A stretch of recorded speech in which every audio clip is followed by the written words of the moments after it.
Hello. Excuse me. Excuse me. Sure. So we are running the event tonight. So everyone who is here for the growth hacking event from Innovify, please stay. People who are not here for the event, you can stay if you want to take part in the event. If you don't want to, then please be really quiet if you want to stay, uh, or there are other parts of the work that you can use. Okay, good. Cool. So everyone for the product talk, growth hacking event. I'm the founder of the company Innovify, Malik. I started this group about a couple of years ago with an idea to share the knowledge around product and product marketing with the wider community because I felt the need. There's a gap in the market, not enough networking or good networking going on. So we set up this group. We normally we have almost 1,200 members on the meetup, and we normally host one event every month, sometimes two, and which are normally focused around product management and product marketing, right? Tonight, uh, so who we are? So we are Innovify. We are product management company. We work with our clients to help identify opportunities and then design and deliver on those opportunities. We have clients ranging from startups to big corporates and even global companies. Some very big names that we can talk. We normally are very lean and agile. We get our clients to experiment very fast, very quickly, get them the results in what we do. We covered a lot of white threads, some of the clients we are working with. And tonight, because this is a growth hacking based event, we are going to trial one more thing, right? So we have never done this before. We are not very active on Twitter, but tonight we're going to try. So please tag, post any comment on Twitter, tweet, retweet, using the hashtag #HashProductTalks. And the one with the most likes or most retweets combined will get a bottle of wine from us. That's a surprise prize we have. Even I didn't know, but my team organized for it. So we're doing this. And tonight we have four incredibly great speakers who have growth hacked to the product and the respective jobs that they have been doing. They got some really good success. They had some good learnings on the way. We have been incredibly lucky to work with one of them in one of the projects together. And we thought it will be good for us to bring them on this platform tonight for them to share their tips. Hopefully there will be some learning for all of us. And then at the end, we'll have a Q&A and a panel discussion on some of the themes and the topics that they are coming out. So we'll hope to end the event by about, or the talks by about 6:30, followed by some networking. We'll have some pizzas and drinks always. So please feel free to stay around. And without wasting too much time, I will kick off the first talk with Alizee, right? Yeah, thank you very much. Hi, isn't it too loud? It's good. So my name is Alizee. I work for Deliveroo for Business. So you're probably familiar with Deliveroo, but you might not be familiar with Deliveroo for Business. So we're basically the B2B arm of Deliveroo, and we partner with companies to provide food for their employees for any occasion at the workplace. So basically, we work with consulting companies, bank, to provide mainly what we call food for late night workers, so people that stay late at night. They have an allowance, they can spend it for dinner, for example, and they don't have to do an expense report. They can just, the company's built on a monthly invoice. But we also provide food for meetings, for team lunches, catering. So that's, if you weren't familiar with Deliveroo for Business, please know that Deliveroo also has a B2B arm. So I'm a growth associate within the company. I joined about 7 months ago. And what is pretty challenging about that role is that Deliveroo for Business is kind of a startup within the startup. So we benefit from obviously the great exposure of the Deliveroo brand, but most people are not familiar with the fact that Deliveroo has a B2B arm. And so we really need to create that brand and obviously get customers to onboard. So today I'm going to mainly talk about growth in the startup environment and how you can enhance growth in your company. Something that I wanted to start talking about is basically the main question is, what is growth? And I think it's kind of hard to get one definition that will fit all, just because what I define as growth or as success is probably very different from what you define as growth or as success. The way I define growth is basically the fact of improving some measure of a company's success. But once again, like what I define as a success is probably different to what you define as success. What I'm going to be focusing on today is mainly basically growing your customer base. So having more users or more companies using your product or your service. So the first step that might sound obvious, but that is usually not as obvious as it looks like, is knowing your personas. So who you're talking to. A little bit of a formatting issue, but not a big deal. We usually focus on who's going to make the decision, but it depends on how complex your purchasing process looks like, but there's going to be a lot of people involved in making the decision to purchase or buy your product or your service. And that's something that should not be overlooked. And you should be able to have a value proposition and a solution that will fit all people within the the purchasing decision process. So what? You have to be able to address their main pain points. You have to be able to offer something that will match their purchasing behavior. And you need to be able to also get a better understanding of what are the touch points that you will be using to get to those people, and evaluate their degree of involvement in the decision. So that will basically give you a framework of how you can basically build your value proposition and deliver it to make to basically present your product the way it should be presented to increase the chances of converting your basically a lead. The second thing is getting the right tools. I think what's important, especially in the startup environment, is that things go so fast that you could focus on what's going to happen in the next few weeks or next few months and thinking, okay, I'm going to go from, 100 customers to 300 customers. That's not going to change drastically the way you run your business. But the way you should look at it is, okay, in 1 year from now, maybe I'm going to go from 100 businesses to 2,000 businesses, and that's going to drastically change the way you run your business. And if you don't have the right tools and if you don't have ways to automate that, you won't be able to deliver, and you will ruin your customer experience. So it's really important to get the right tools. And it's kind of tricky, because if you think about the whole tool stack that you need, it can get overwhelming. If you think about CRM, marketing automation, email, CMS, social media, there are so many. So building the right tool stack is key. And I don't know if you're aware of that website. I don't work for them. I don't do any advertising. I just think they're a pretty cool website. They just list basically the tool stack that are used by big companies, smaller companies. But you should go and have a look, and that can help you having ideas on what tool stack may fit your business, or how you could build the right tool stack for your business and for growth, obviously. So the third one is, now you got your personas, you got the tools to run and scale your business. Now, obviously, you need to get customers. There are usually two main acquisition strategies that we kind of usually oppose, but they're not. They're actually inclusive of each other, not exclusive of each other. The first one is inbound. So there's a lot of, it's kind of a buzzword, inbound marketing. What is it?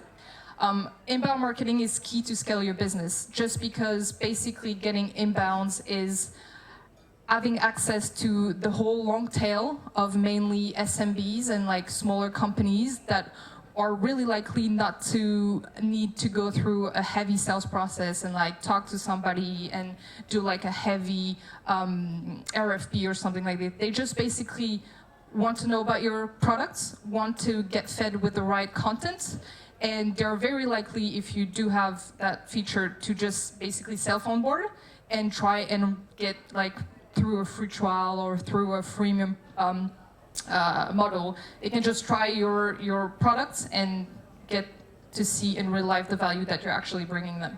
So inbound marketing is a way for you to scale your business. So that's key.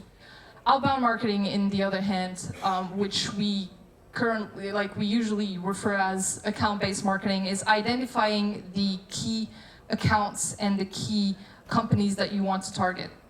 So this is more about value than volume. Basically, you're going to identify the people that you want to target and that you know are going to create a lot of value for your company.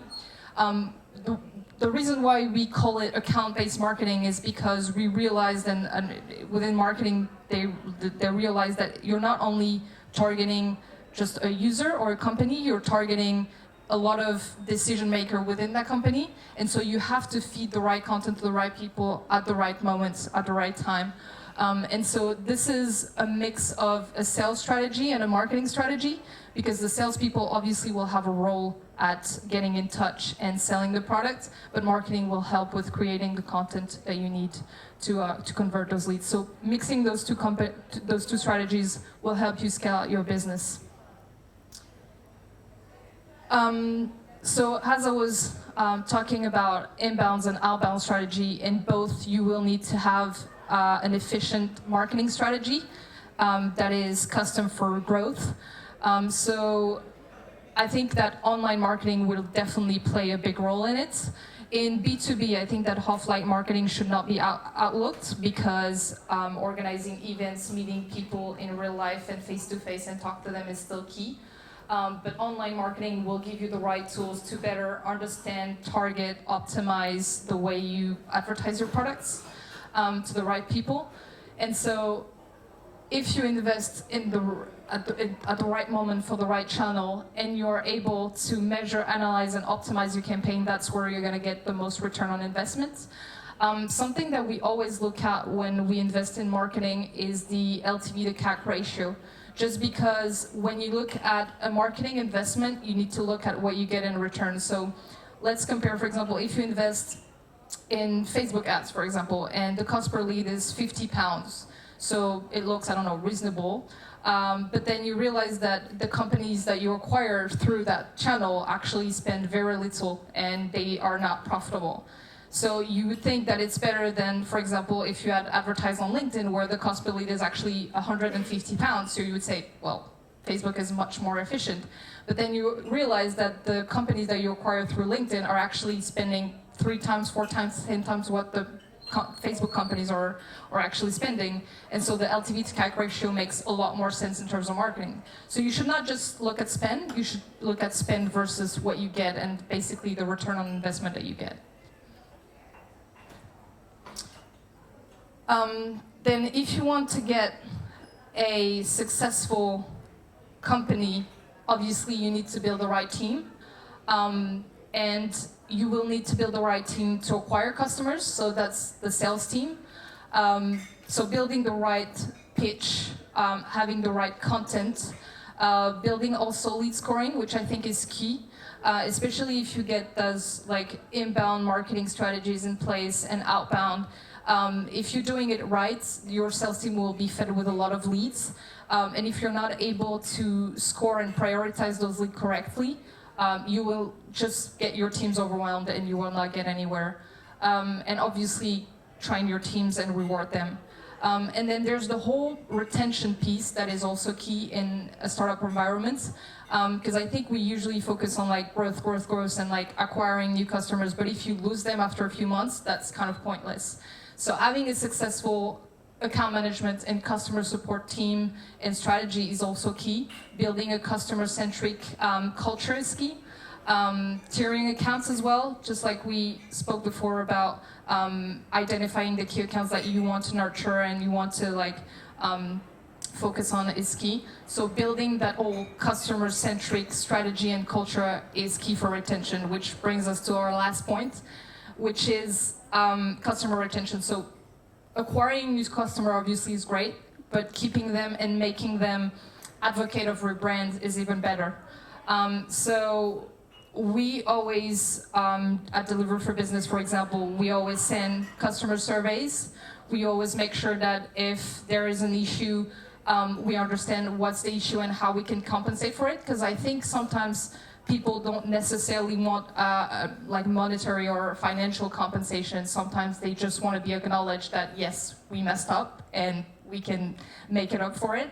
And that also brings and build that emotional commitment to the brand.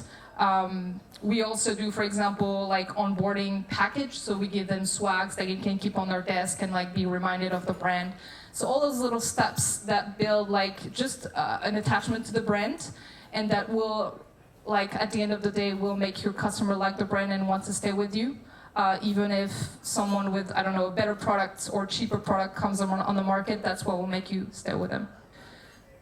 So that's it for me. I don't know if you have questions. I don't know if they're allowed to ask them now or later. But raise your hand if you have any question, or otherwise up to the next speaker. Any burning questions? Yeah, let's go for that. Okay, my name is Hippocrates. I come from Greece. I studied here. I came yesterday, and I have to tell you that last night, before I went to my room in the hotel, I downloaded your application. So that was very fast for your company. That I was here for 5 hours, and I found out about Deliveroo from a happy customer. So good job. Thank you. All right? Oh. Thank you very much. And it's actually interesting because Deliveroo for Business is also part of like building relationship with hotels. And we realized that there's a big gap and like a big opportunity there because overall the room service experience is quite bad. It's expensive, the food is bad. So you can just download the app and order, but we're also building partnerships with hotels. The biggest market that we have is actually Australia. It's a market that I don't know why, but is really good for like hotels. And so we have different experiences. We have just menus in the room, but now we're also partnering with like tablet providers to build like fully like seamless experience when you can order and not pay at checkout, but you pay with your it's built on your room and stuff like that. So there's a big opportunity actually for hotel rooms. So it's quite interesting that you're talking about that topic. Yeah. Hiya. I was wondering, in terms of your personas, do you target customers that are more likely to be loyal, or would there be certain types that try things and then give up quick or something like that? I think it's quite hard to identify which type of customer will be more loyal, but it's about feeding them. I think it's about identifying who are the personas and giving them the right content for them to be loyal at the end of the day. So, for example, at Deliver for Business, what is complex is that any type of company can be a target because any type of company can buy food, basically. It's not like something super specific. Like in every company there are people and every people eat. So like, you know, we have a lot of type of personas and a lot of people that we have to talk to. I think if you get them at the right touch point with the right content, it will resonate with them.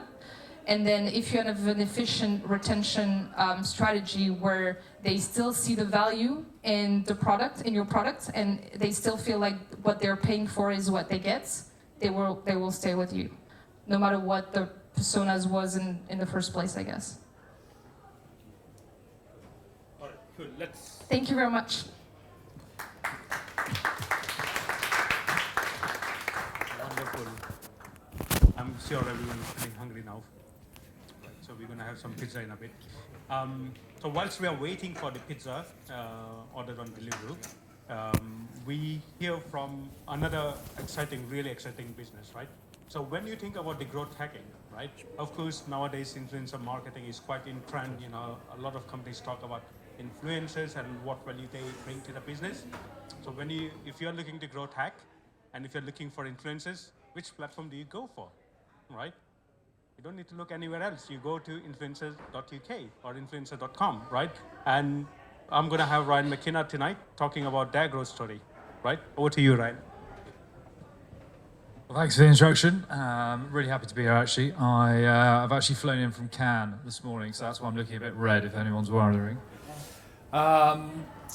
So obviously I'm going to touch on the topic of growth hacking. It's probably best to give a bit of a background about kind of who I am, why I'm speaking, and who Influencer are. So actually, it's probably best if I get my presentation up. Who you got there? Oh, here we go.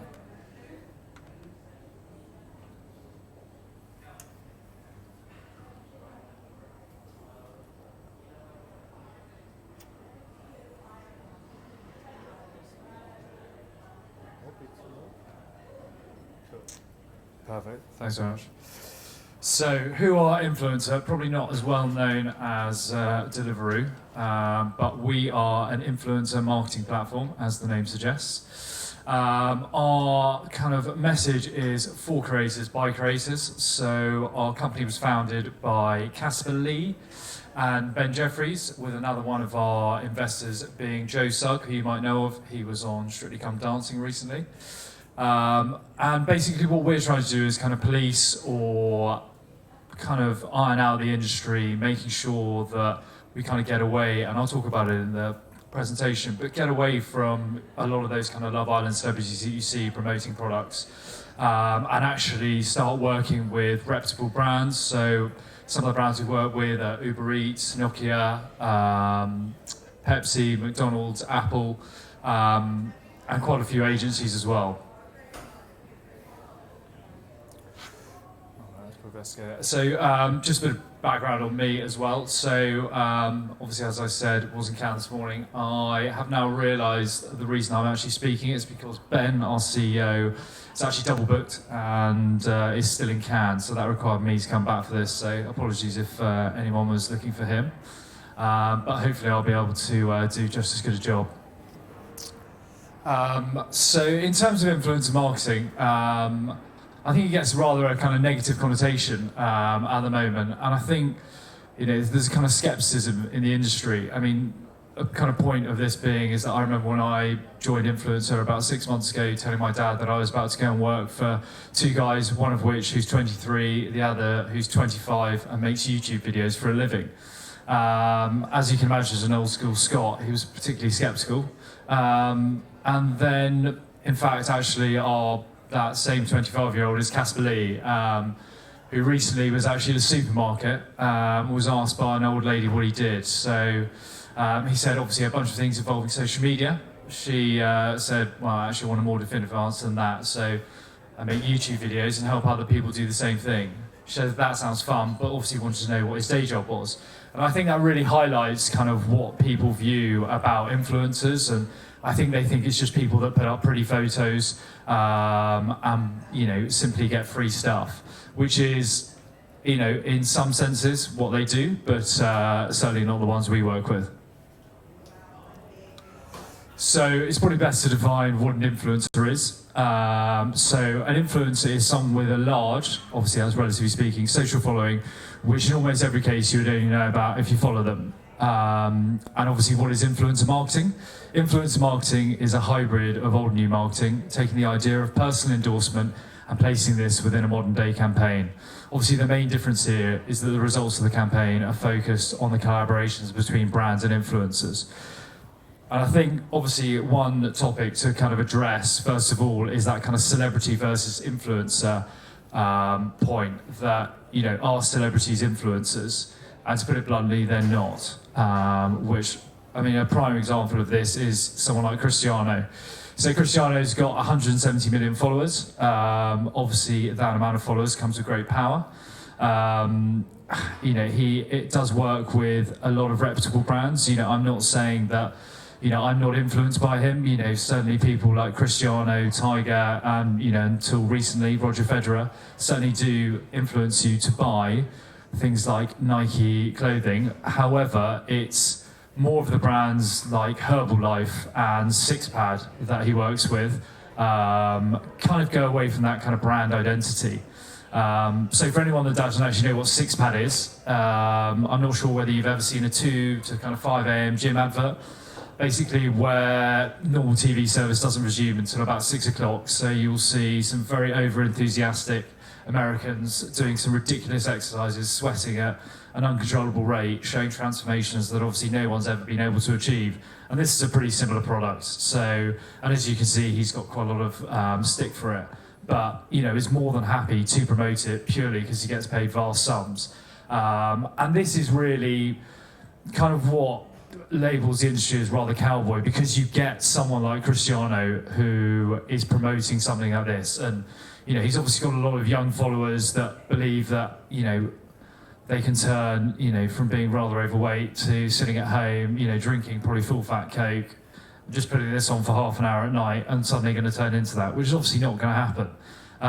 He also works with Herbalife as well, who are now their brand that's got quite a lot of skepticism in the industry. They'll work with any old influencer, the kind of ones that are vegan one week and then promoting dairy products the next. So there's just kind of no cohesion within their platform or in terms of their following and showing their followers what they're actually about. What we're trying to do is work with creators rather than influencers, which I'll touch on. So obviously another kind of example of poor influencer marketing is the Fire Festival. So if anyone doesn't know what this is a fire festival started by Billy McFarland and Ja Rule, which is obviously an interesting combo in itself. However, Billy McFarland is in jail, so you can probably work out how well this went. Essentially what they did was they started this luxury music festival that was going to be in the Bahamas on Pablo Escobar's old island, and soon turned into the kind of fire fraud that you'll see on the right-hand side. But the point here is that they basically picked the top 10 supermodels in order to promote the festival, which had its purpose. It obviously got a lot of buzz within the industry and got people buying tickets. But the problem with celebrities is that no one actually believes what they're promoting. They know that they're simply getting paid to do it. So, and as you can tell, it didn't go particularly well. Another example of kind of poor influencer marketing, and I'm just trying to highlight the difference between celebrities, and I'm going to come on to influencers in a minute, but this is the Australian cricket captain. Putting out a tweet about, this actually on his Instagram, but it was on his Twitter as well, showcasing what Vodafone can do. I don't know about you, but I'm not sure that's really going to sell me into a new plan. But this is what companies believe, purely because he does have a number of followers that he could be worthwhile using. And what we've discovered, and because we're a data-driven platform, is that it's not all about numbers. So just because someone's got X million followers does not mean they're better than using someone with, say, 30,000 followers. If their engagement's right and they've actually got the right audience, for him, in terms of his audience, where are they going to be based? Probably not in the UK. So who's going to be signing up for Vodafone? Not a lot of people, I'd imagine. So then you move on to what we would describe as influencers or creators. So Josh is another 25-year-old male. He has nearly 1 million followers on his YouTube and nearly 500 on his Instagram. The kind of difference you'll find with Josh is that he is a creator. So a number of his videos, so he will interview celebrities in order to produce content that his audience enjoy. So he's not all about selling. In order to build up that trust with your audience, you need to produce content that they enjoy almost, that they're going to keep on coming back and looking at what you're producing, rather than simply just trying to sell every product that someone's paying you to do. A lot of this Josh will have done off his own back and won't be getting paid to do.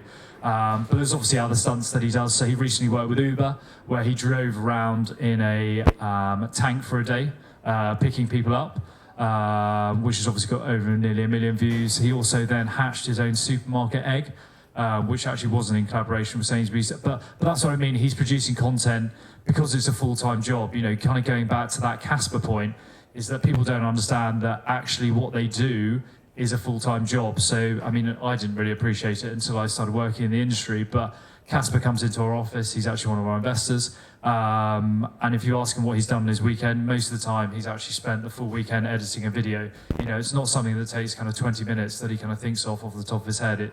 It's a full-time job, and they actually, they're trying to build meaningful relationships with brands. And that's a kind of another reason he started the business as well, because he was getting so annoyed at how many people were simply just trying to pay him to promote a product because he had so many followers. What he wanted was to stay authentic to himself, so that in the long run, he's going to have longevity. There's so many people like the Love Island or Towie Stars that know they've got a shelf life of kind of 2 years, so we'll quite happily promote any sort of product, from slimming pills to teeth whitening, because they know that, they're not going to be around in 2 years, so they need to take advantage.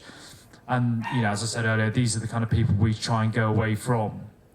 The kind of next example is, so this is a 7-year-old boy named Ryan. Unfortunately, that is where the similarities end. He reviews toys, and last year made £22 million. So a slight difference in what we do and bank balances. But essentially, he's a 7-year-old reviewing toys, and this is a real influencer. So he has huge sway within the industry. Obviously, his audience is relatively young. But any new toy that comes to the market, he will be asked to review. And that's what he does quite well, is that he quite simply just sticks to reviewing toys. He knows what works well and sticks to that. And that's quite often the problem with, the kind of celebrities, is that they do know what works well, which is obviously, playing football or something like that, but try and promote anything just to get a bit more money on the side. So, I mean, that's where kind of influencers are at the moment. A kind of topic I breached on earlier briefly was, it's that trust element. So a lot of what we do is based on Instagram. So we run 3 basic campaigns. One will be general brand awareness. One will be a sales campaign, so there'll be a swipe up function, or one will be on a kind of CPA basis, where it's either you're downloading an app or you're signing up to something. And in order for these kind of campaigns to work and be as successful as possible, we need that trust from the influencer. As I mentioned earlier, no one has trust in celebrities because they know they're getting paid, whereas influencers, yes, they appreciate they're getting paid, but obviously not at the same level. But it's also that they're trusting that the product they're promoting is something that they actually do believe in and they would use. The sale is therefore achieved through the persuasion of the call to action. This is quite often that swipe up function on Instagram. And then obviously you can't have the persuasion unless the trust is there. So all of those kind of 3 facts need to be there in order to run a kind of successful influencer campaign. And then obviously what we're meant to be talking about, I thought I'd just give a background so you actually understand what influencer marketing is first. So what is growth hacking? Essentially it's a term coined by Sean Ellis back in 2010. Describing how brands use innovative strategies to attract the maximum number of customers while spending as little as possible. I mean, obviously that sounds fairly basic and what I presume any sensible company would do. But how is this related to influencer marketing, and how has this been achieved in influencer marketing?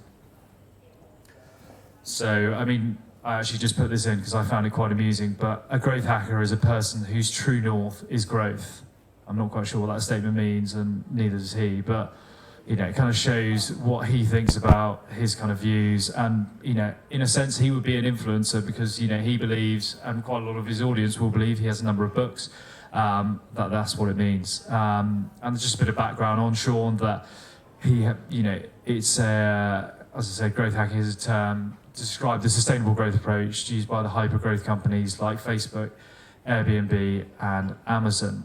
A couple of other examples of growth hacking are Protein World. Protein World 2 years ago started putting up these posters on the tube, and as you can imagine from the article on the right, they got quite bad press. However, the social conversation, that phrase that any publicity is good publicity, did actually work in this case.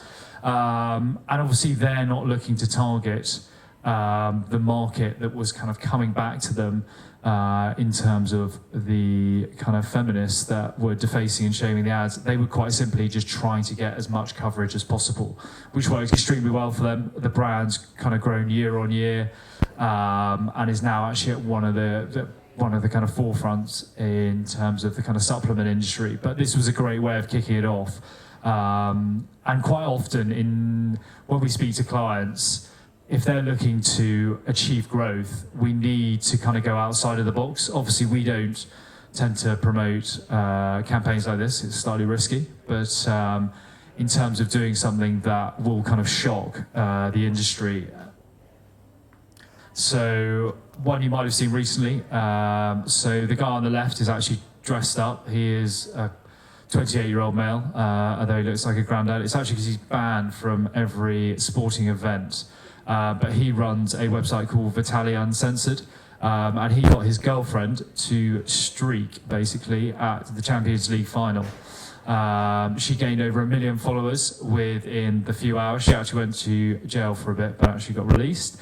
But it's this kind of stunt, and according, obviously, to Apex Group, this gained around 3.7 million in marketing. So just a kind of small stunt like this kind of really shows how influencers are kind of thinking outside the box, and was able to get him another 2 million users overnight. So a kind of real great way, cheap way to obviously increase your following.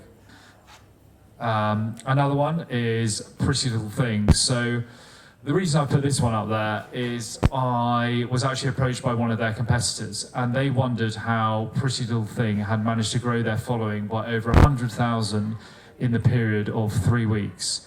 So a lot of what we do, as I said, is data driven. So we will check all of the influencers that we use in order to make sure they haven't bought their following, so that all of their following is authentic, which obviously means that when clients are coming to us, we can recommend the right influencers in terms of who's going to get the best bang for your buck, in terms of who's actually going to be engaged with the post. So we did a bit of digging into Pretty Little Thing, and actually transpires that the reason they were able to get those 100,000 followers was because they started running a campaign where you could win £40,000, and all you had to do was tag 3 friends. So it was a great way of kind of increasing their following on the cheap. I think one of those, even you never really know whether someone wins that 40,000 or it's someone very close to the business, but obviously a great tool in order to increase their following. They also work with quite a lot of celebrities as well, which might play a part in that, but the main one was obviously the 40k giveaway. Another one, I mean, slightly controversial this is. I'm not sure if any of you know who Logan Paul is, but he is a rather famous YouTuber. He unfortunately was in Japan and came across someone who committed suicide in the woods, and actually kept it on one of his videos, which led it to go viral for all the wrong reasons. The point being is that he actually turned this around. So quite a lot of influencers have clothing brands or work with brands that they have invested in, and it obviously makes quite a good revenue stream. So instead of him, he did quite a few public apologies, but what he actually then decided to do was take that fame and actually use it to have the first YouTube boxing fight. So this fight took place in August, in which they sold 15,000 tickets for Manchester, and people were paying £7.50 on YouTube to watch the fight, and you couldn't watch it anywhere else. This is something that had never been done before, and I think the purse they split between them was over 18 million. So you can really see the kind of power influencers have over the market. The last one is really just to kind of highlight another brand that doesn't do it particularly well. So Daniel Wellington are a watch brand. They've been going for a few years. But what they started to do was actually use quite a lot of influencers at the start. Weren't growing quickly enough, so they actually then started using celebrities. So Kylie Jenner's promoted for them, and so is Kendall. But if you look at actually the engagement rates, I mean, they're particularly poor at kind of 4.5% and even 1.5% at the top. And this is really because, as I said earlier, celebrities don't have that influence over their audience. People know they're quite simply getting paid to do this, and it's quite simply taking a photo of your wrist and going, "This is my discount code," is not going to get anyone to buy anything. You're not explaining the benefits of anything. And if you look at one of their recent posts, so with 4.6 million followers, they're getting 17,000 likes, which, as you can tell, it obviously means that their audience are not particularly engaged. And one would imagine that the reason they have that many followers is down to the fact they were using celebrities at the beginning. So, I mean, I think this kind of comes to the end. I mean, this is really just trying to show you kind of how influencer marketing has evolved, the reasons, well, the kind of pros and cons of using influencers and that kind of steering away from using celebrities, but also how growth hacking has been used in influencer marketing. So thanks very much.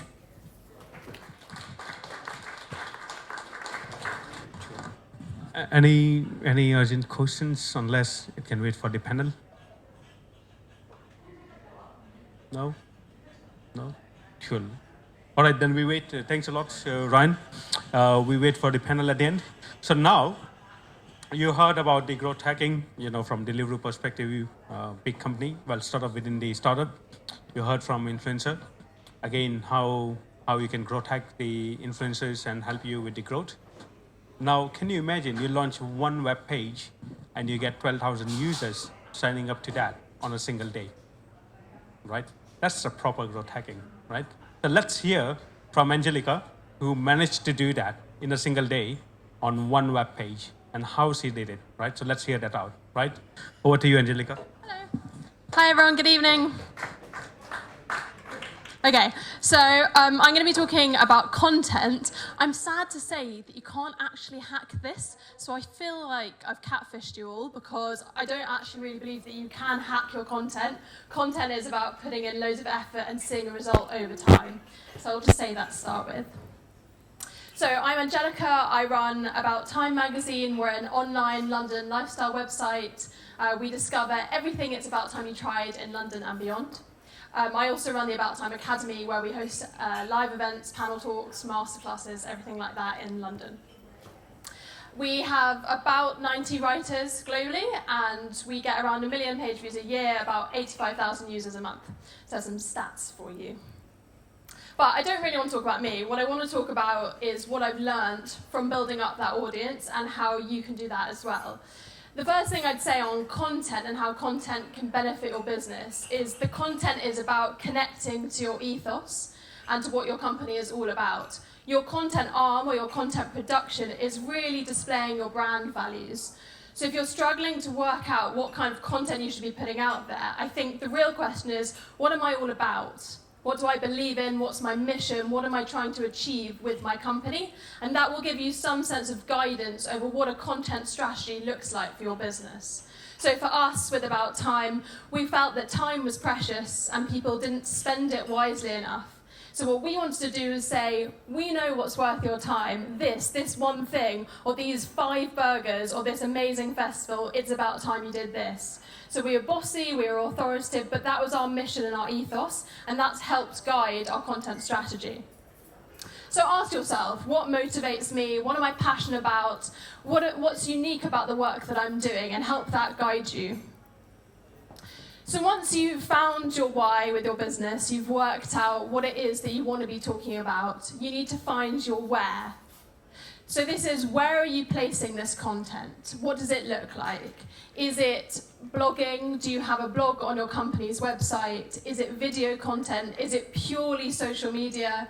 Podcasts are a great avenue to go down. Or is it live events? Can you put on events that are a good display of what your brand is all about? Whether that's consumer events or B2B events. So understanding the where.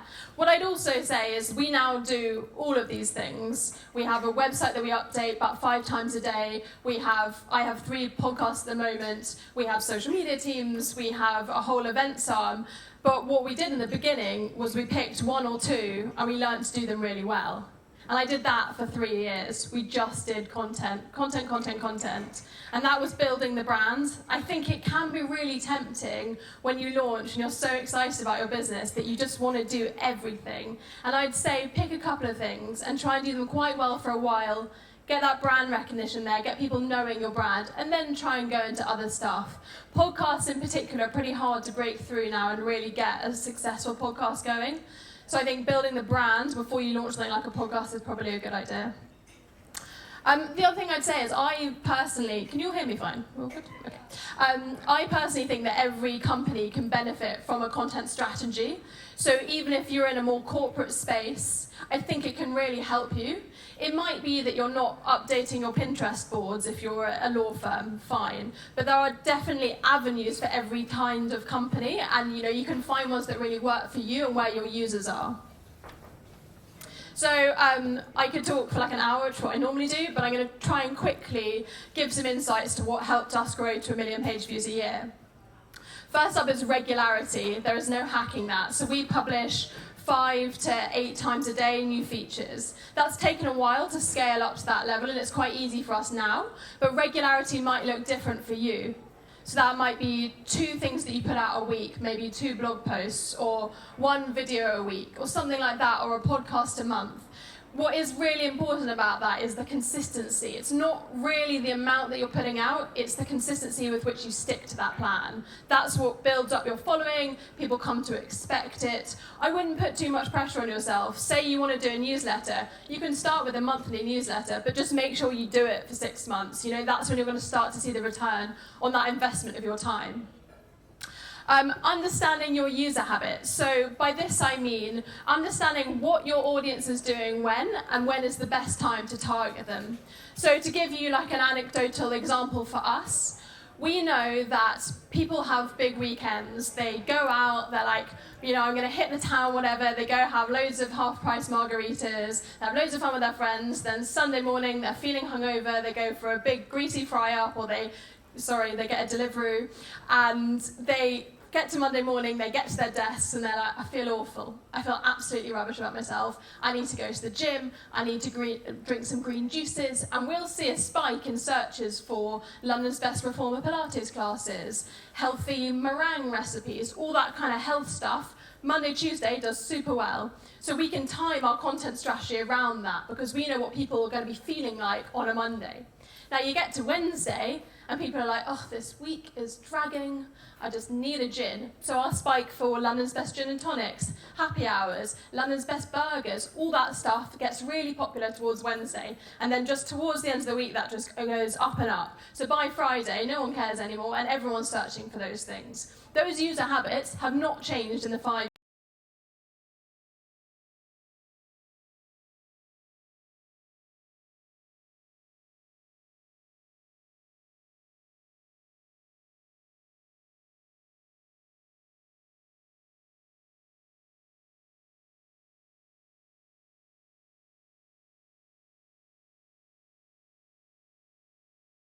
human behaviour side of it as well.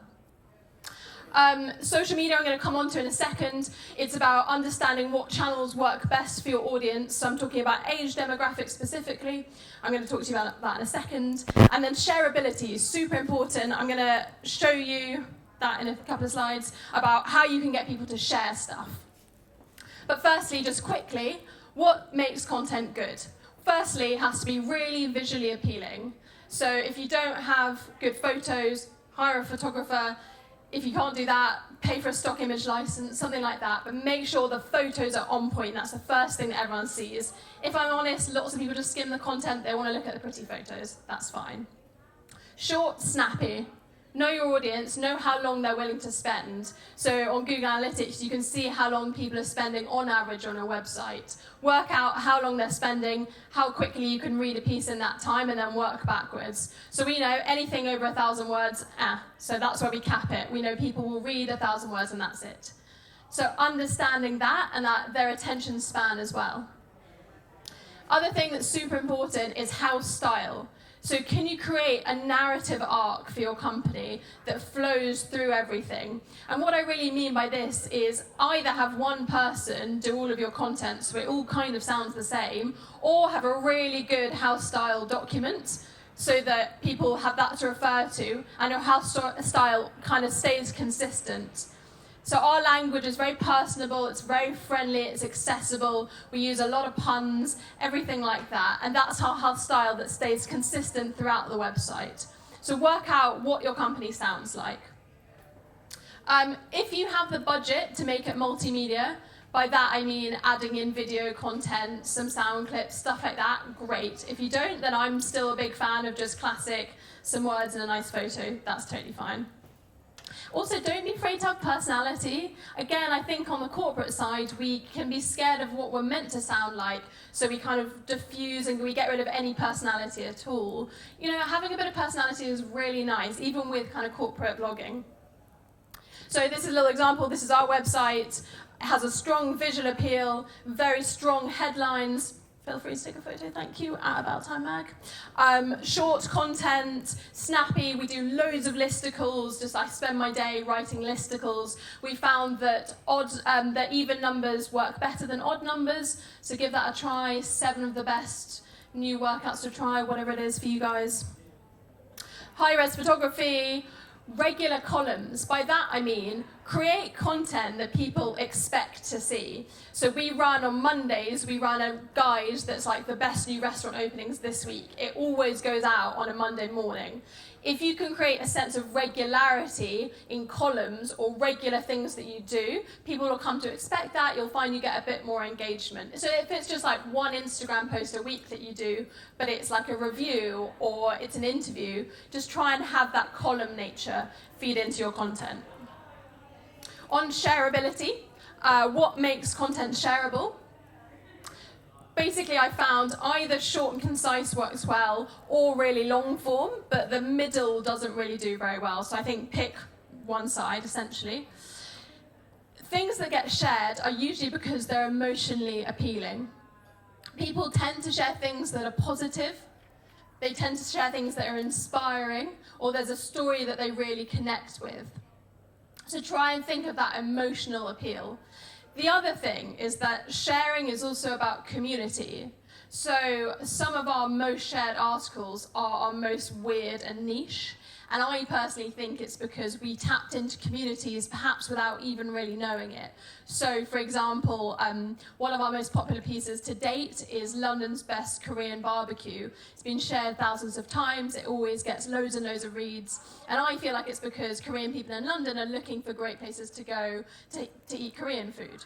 So we tapped into a community there. We also find that things like the best vegan burgers will do well because the vegan community kind of owns that content. So think about ownership. How can you create something that people get really excited about and they want to share with their community? Also, like relevancy. So can you tag in what you're producing into the news cycle? Can you make it a bit zeitgeist, a bit relevant? So check what's going on in the general news cycle and try and adapt into that. I said list-based, everyone loves a list. I'm going to talk very quickly about Google Analytics and just really what you're looking for with Google Analytics. I'd like to say that you need to know when your audience is online. So look at the timings for when they're actually engaging with your website. What age, what gender, what are they reading? So what's the things that are landing on the most? Strangely, we found that our team page is one of the most popular on the website, even though it's not an article. So how can you perhaps direct some traffic from those pages that are getting a lot of interest? How long do they stay on there for? Where are they coming from? So we know that loads of our users are mobile, so we'll try and make sure the article looks really good on mobile first. And then what's your most popular stuff? What can you do more of? So just to extrapolate that a little bit, you can see on ours that 25 to 34 is our core. We have a lot more of a female readership. We get a lot of new users. And then, like I said about the Korean barbecue situation, last year, for example, we had 47,500 reads of our Korean barbecue piece. So extrapolating this a little bit more, London's best acai, who knows? That's one of our really popular features. Gluten-free afternoon tea was very popular. Healthy food brands. You're seeing a theme here. People who are gluten-free, people who are health conscious, people who are passionate about acai bowls. Those are all little communities in and of themselves. So find those communities. And then obviously things like London's best salt beef sandwiches, because who doesn't love a salt beef sandwich?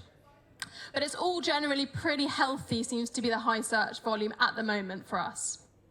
Which is kind of annoying for me, actually.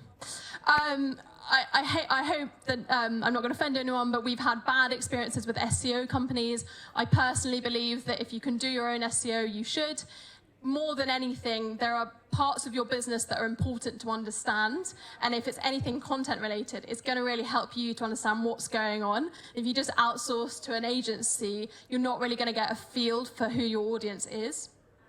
So if you want to do your own SEO, use Google AdWords. You can find out your keywords that are really important. You can make a list of them. You can use a great plugin called Yoast for WordPress, which will help you do your SEO. Collaborating with other people is a great way to do it. So if you have a friend that also runs a company, can you both do backlinks on your website to your sites? And then again, just producing regular content, that's going to really boost your SEO. Finally, just on social media, very quickly. When we talk about social, I think the same stuff kind of applies. I would say focusing on engagement, like we talked about before, that Ryan was talking about, that's really true. So it's actually way more important to get a handful of comments than put out something you've got loads of followers and no one's replying. So nurturing those relationships. I think about it with Instagram, what you really want to be doing is you want to be starting a conversation in the comments. So if you think about it that way, what can you be saying in the caption that prompts conversation? So can you lead with a question? That usually tends to help. Can you lead with a question? Can you perhaps say something a bit controversial? Can you ask people a poll on Instagram stories? How can you drive that conversation? Because these platforms are actually meant to be about communication, not just you talking to your audience, but your audience talking back to you. So driving communication and conversation. Something that's been great for us is taking digital into physical by hosting events. So even if you're putting on free events for people, for consumers or for businesses you work with, it's a much more effective way of talking face-to-face with your audience than just talking on Twitter or on Instagram. So can you host a live event, maybe collaborate with some other brands? It's a really nice, organic and natural way to promote your services. On growth, on social, read the room. And by that I mean, if you're trying to target a particular demographic, figure out if that demographic is on that platform. So you might be doing loads of paid spend on Facebook, but your perfect consumer is on LinkedIn. So actually work out the age demographic, where they're hanging out, go put yourself in those rooms. I think that's super important. Something that wasn't really touched on, but I think with influencer marketing, and I know doing influencer work myself, that we're not always asked what's our demographic. And if your brand is aimed at the over 40s and you're working with an influencer whose main demographic is in like early 20s, then it's a wasted campaign no matter how many comments you get underneath. So ask those quite specific questions about influencers before doing those marketing campaigns. I would pick 3 channels and focus on them. Try not to be on all of them. You don't need to be on like Snapchat and Pinterest and everything. You can pick a couple of them. You can do those ones really well. Focus on the visuals. So by this I mean stick to a filter. Just pick a filter and run with it. Nobody likes a messy Instagram feed. Visco C1, that's our filter. We've always done that filter. You find that people follow you when they look at the whole feed before they go and click on an individual photo. So that first look of what it looks like as a rundown is super important. Yeah, so like I said, Instagram, great for visually led brands. Twitter is great for dialogue and conversation. Facebook's great for viral videos. Pinterest is very, very good for SEO. So I wouldn't overlook it if you're trying to boost the SEO of your firm. Snapchat's good if you're trying to go for more of a younger audience. YouTube, also great if you're going for personal brands, you want to do videos about you as a founder. LinkedIn is good for the corporate space and B2B. So they all have benefits, but it's just figuring out which one really works for you and focusing your efforts on a couple of them. Quick social media trends. Ephemeral content is still super popular, so things that disappear, so like Instagram stories and Snapchat. I would say from my personal experience, making your Instagram stories as interactive as possible is better because we're kind of a bit bored of them a little bit. We're seeing these constant reels of Instagram stories and you know what it's like. You can just flick through till you just forever. So can you do some polls? Can you do some questions? Can you add in some music? Try and make them a bit more experiential. Other social media trends is loads of video streaming. That seems to be doing really well still. So maybe doing Instagram lives might work for your brand. Yeah, and then just finally, I just want to say on Instagram stories, we personally found that the highest engagement is 7 to 9 p.m. So that's really when people are on the tube on their phones. Posting between 3 and 4 p.m. doesn't really work. I think that's the bit after lunch where you realise you've done no work today. So that's when you put your phone away.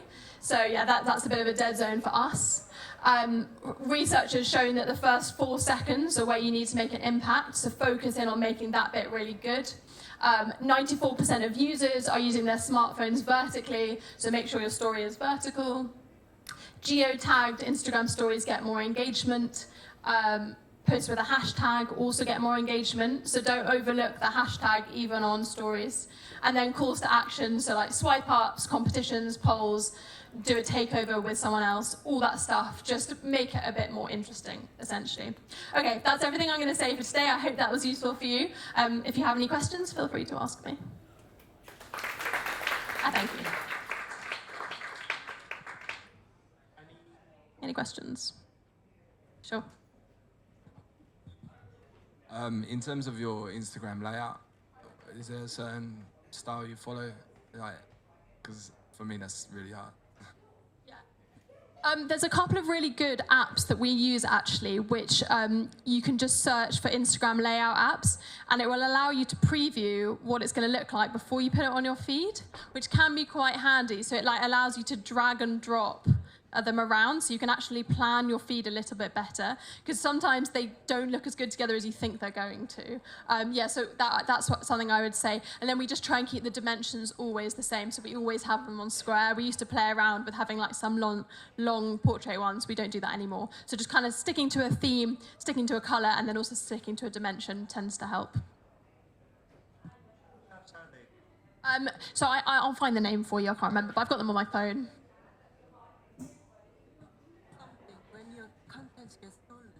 Do I do something when my content gets stolen? Yeah. Our ideas get stolen. Our content doesn't actually get stolen. So it's not something I'm so worried about, but our ideas do. But I think, you know, it's part of the job, isn't it? It's okay. Any more questions? We'll have panel. There you go. Thanks a lot. Thanks a lot, Angelica. Right. So the last speaker tonight. Incredibly, you know, you build the communities, you try to growth hack your growth story of the product of the company you're working on, but then building the community and then asking them to pay or invest into your company, you know, that's a different challenge. So how did Aidan manage to do that? You know, raise almost like 300K from the crowd he managed to build. So let's hear it out from the Aidan. Thank you. Hi guys, so I know we're running a little bit behind, so I'll try and keep it quick. Which way are we going? Oh. Okay, yeah, so it's going to be focusing very specifically on fundraising and how we turned our community into brand advocates and actually mobilized them to help us close a round of funding. So we closed a round about a month ago now. And we hit our initial target of £200,000 within 48 hours, and we ended up raising £300,000, so over 150% oversubscribed. And it was in no small part thanks to our amazing community. And community's been kind of core to what we do since day one. And I will run through a bit of background to JobLab, how we ended up kind of on the fundraising trail, and how we ended up actually pivoting our fundraise from initially going the traditional VC angel route, and then going down the crowdfunding route, and then some very specific growth hacks that we used during the campaign that I hope will find useful. I don't think you'll find them online, so feel free to take some notes. So a bit of background. JobLab is an online marketplace, and we directly connect startups with recent graduates. And we kind of see ourselves as the opposite of a job board. Where a job board, you kind of post a job and you wait for candidates to apply. We let candidates create a digital profile, upload a video, and give employers the tools to search through and find relevant candidates on the platform. We launched about 4 years ago, and we've been through a few small rounds of funding, but this most recent one was our most significant. And kind of down to community, we started JobLab as recent graduates ourselves. which was, a blessing and a curse. A curse because we had no experience and didn't know what we were doing, but a blessing because we had a really good insight into the needs of our users, and those insights helped us build our early product and actually helped us come up with some really innovative features later down the line. And one kind of core insight that came from our community was the introduction of what we call job lab tokens. So in 2018, after going for a couple of years, we had a problem with growth. So we got to about 10K in monthly recurring revenue, but we had really high churn rates. Our employers weren't coming back to the platform. They were fairly indifferent to us. And we decided to actually take a step back and almost become recruiters and use our platform ourselves to understand the pains that our employers were facing before it could become a self-service platform. And by actually using the platform, we found that you don't just need supply and demand for this online marketplace model to work in the recruitment space, you also need engagement. And we found it very hard to incentivize candidates to be engaged on the platform, even though it was in their best interest to do so. So we had to call candidates to make sure they were applying to jobs, we had to email them, we had to text them, and we had to force them through the hiring funnel because they weren't doing so themselves. So from a kind of a community brainstorming session, we ran a lot of workshops, we had a lot of meetups. We actually saw on someone's phone, a job seeker, the amount of messages and spam they were getting from job boards. Read, Indeed, LinkedIn, you've been invited to a job, you've been matched. And we realized quite quickly that for a job seeker, it's very hard to know, what is a valuable interaction with an employer and what is just another company trying to get your engagement. So from that insight, we introduced a currency, so job lab tokens, and we actually started paying our community for their engagement on our platform. Because we realized that if we financially rewarded people for the engagements that would help them get a job, it would push them through the hiring funnel and they'd understand the benefits of doing so. So once we introduced that feature, we kind of, overnight, we saw our response rates go from 10% to over 75%. And we decided to double down on that. And we started paying candidates these small tokens for creating profiles, for uploading videos, and for uploading their data to our platform. And that helped us scale our platform in this self-service model to we got to about 35K in monthly revenue, we got to break even, and this was towards the end of 2018. So we decided to raise a small round of funding. We wanted to raise £200,000 to accelerate growth with the help of this kind of new feature. So our first round, or our first approach to fundraising was initially the VC route. So we realized quite quickly that VCs are very good at taking up your time. They will always take a meeting. They will always kind of express an interest, but very often, it's going to be a no-way street. And we realized for us, after spending a couple of months speaking to a lot of engaged VCs, that we weren't ready for that kind of a round. So we decided to speak to some angels, and we had some initial traction. We got a lead investor on board. We got a few other angel investors on board. We got about half of the round committed of the £200,000. But then we kind of came up to Christmas. We had some Brexit-related kind of issues, and we started to feel as though the round was losing momentum. And when you're raising money, momentum is the most fundamental part of that process. So we decided to explore and experiment with other channels. And one of them was crowdfunding, and it was a little bit unknown to us. It was one that we had initially dismissed, but it was one that we were going to try and pursue. So we kind of thought of it as somewhat a light bulb moment. We had this community that we'd built of brand advocates that we'd essentially been bribing to use our platform. They kept telling us how much they loved what we're doing and how they saw this as the future of recruitment. And we actually had candidates who would message us and ask us if we were ever going to go crowdfunding. But we initially thought, students, graduates, they don't have any money. We didn't have any money. This isn't going to be a viable option. But we decided to test it and experiment with it. And we threw up a landing page saying that we're crowdfunding. We sent it out to our most engaged users.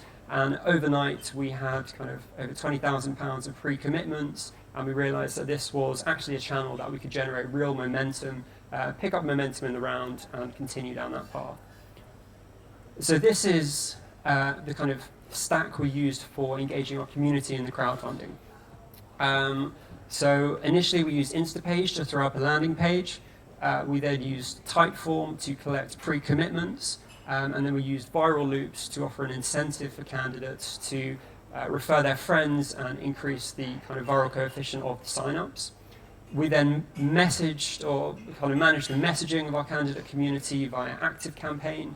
We could segment our candidates into certain buckets to kind of send quite targeted messaging, and we used Twilio for SMS, and eventually that kind of went to CrowdQ when the campaign went live, and we can convert people on the CrowdQ page. And that got us to about 80% committed before the campaign went live, just by engaging our candidate community. So we know we had huge amounts of momentum, but we didn't think it was going to take us over the line, and we didn't want to rely on CrowdQ for anything, because we've heard a lot of horror stories around people that have relied on what could come in from the crowd and not done enough themselves. So we needed to kind of broaden our investor network quite substantially, because our personal networks had dried up at this point. So to do so, this was kind of our angel growth hacking investor stack. We relied quite heavily on LinkedIn. So we would create lists on LinkedIn using keywords. So we would search for people with angel or investor in their profile. We would then use a tool called LinkedIn Helper, where we could import the lists, and we could send targeted messages to investors, letting them know that our campaign was going live. The first message would be something like, "Hi James, I noticed that you're an investor, we're about to go live on CrowdQ, can I send you some more information?" They would then reply, we could then qualify those leads, put them in different buckets. The next stage, they would likely ask for a pitch deck, and we used DocSend to send our pitch deck out because it required an email address to download our deck. And then once we had an email address, we could put them into different nurture campaigns. So we could use this guy, which was Khaled. Khaled was an investment management intern found on JobLab. He did a lot of ghosting our profiles and actually qualifying investors on CrowdQ. And he could decide whether they went through Persist, which was another email marketing automation tool, or whether they went through a coffee, which was a coffee with me, and they were a high-value investor. And this process meant that we could really scale our investor outreach much beyond our initial network and not have to rely on anything coming through CrowdQ. And using this approach and the list that we generated, we were able to hit our target within 48 hours. And this whole strategy was kind of pulled together with PR as well. So a company called Sonder Associates, Andy is over there, a fantastic company. They helped manage a lot of our kind of outgoing comms. We're obviously building a really big investor community on my LinkedIn and the company LinkedIn. So putting out relevant content and converting it that way was really important. We also had some very unexpected routes to gaining investors. I was on LBC for 3 minutes, and a few minutes later we had a few £1,000s worth of investment come in. So really unlikely channels, but it all fed into kind of building this whole campaign strategy and helped us ultimately get over the line. So what didn't work? Unfortunately, viral loops. We found that candidates, when we offered them kind of financial incentives for referring their friends, it didn't have the uplift we wanted. We'd actually experimented with something similar before, and it also didn't work. And actually, they much preferred the organic approach and wanted to help us rather than feel that they were getting something out of it. And Twilio, so quite a funny story. We have a database of 35,000 candidates that are active on the system. We rely quite heavily on text messaging for high engagement rates. And my co-founder thought it would be a good idea to send a text message to all our candidates, letting them know the campaign was going live. And as it was pending, because text messages get near enough 100% open rate, so it would have been a huge hit. But as the Twilio kind of campaign was pending, I checked it out, and I realized he miscalculated the amount of credits per text message, and it was going to cost us, I think, £11,000 if the campaign went out on Twilio. So fortunately, we kind of put a pause on that. We ran a smaller sample, and it just pissed people off. So wouldn't recommend texting people unless it's very important notifications, which kind of should go without saying. And yeah, so we've kind of closed our round of funding. And it takes us back to just this whole culture of growth. Now, a lot of those techniques that we use there were kind of for a one hit. Fundraising is quite binary. It's a transaction, it's kind of the end of the transaction, and then it's down to us to build longer term relationships with our investors. But as a company, building longer term relationships with our candidates and our employers is really important. And in our weekly growth meetings, we're always talking about how we're using our community to gain insights and use those insights to grow the company. So I hope some of this was useful and actionable, and if you have any questions, then please come and ask me or ask now.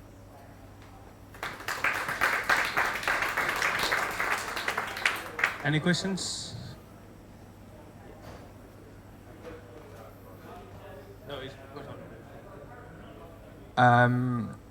I think it's a great platform, by the way. It's something that I probably experienced a few years back, so kudos on that one. Awesome.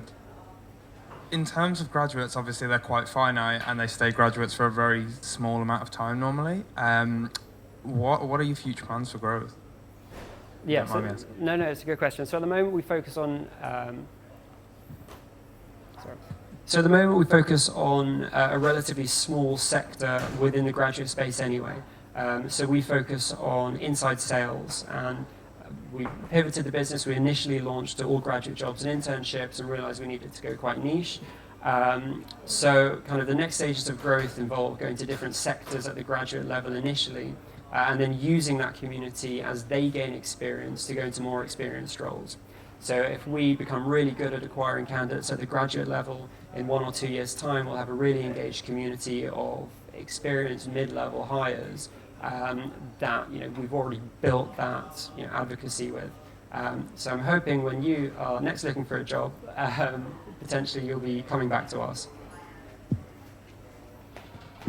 Can I have all the speakers in front, please?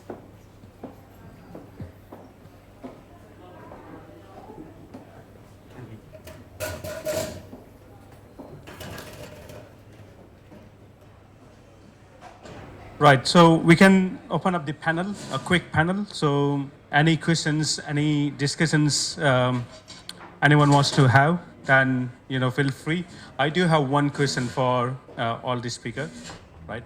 I know you defined what is growth hacking, but having worked in this space for quite a few years now, I see a lot of different definitions used by a lot of different people.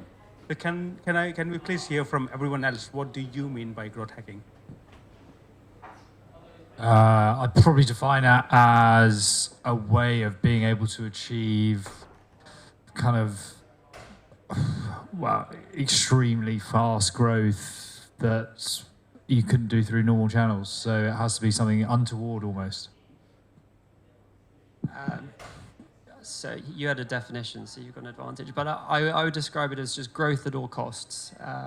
There's often channels that you can use to get the result, and if you really want to grow at all costs, then you can hack it. But it's about knowing what the trade-offs are, whether it's worth the negative implications as some hacks can provide. So growth at all costs. I think the thing with hacking is that it's quite specific to your personal business goals. That's the only thing I'd say, is it doesn't look the same for every business because success doesn't really look the same. So like you said, it's important to not try and hack too quickly, and then maybe you lose the connection with your audience. So I think it's specific about what you want. Yeah, I think if there was a magic recipe, like everybody would apply it. So it's definitely like custom to your business, to your needs, to what you define as success for your business as well. So yeah, unfortunately, no magic trick or anything like that.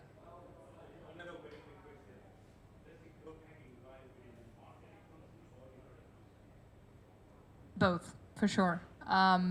Like you won't build an interesting company if you have a great product, but you don't know how to talk about it and sell it. And you won't build a great company if you're just selling hair. So definitely a mix of both. I think the only way to really hack your marketing is to go viral, which is quite a short-term solution because you get kind of an instant hit, but it's not really a good long-term marketing plan. I kind of think hacking's more on the product side personally than the marketing side. I think marketing needs to be consistent. Yeah. So I think growth hacking is fairly contentious as a term. because growth should be seen as an entire company-wide thing. Everyone in the company should be aligned around growth. It's the ultimate goal of a company.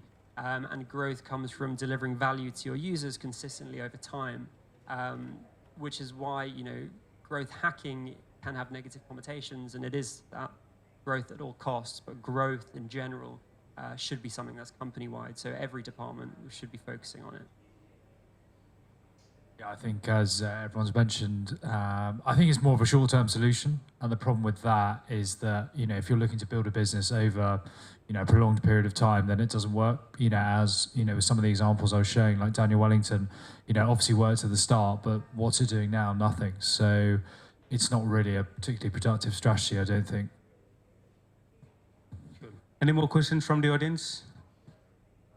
Come on. From looking back at all your successes in all of your life, I guess, what tributes in your personality can you give to it? Am I going first?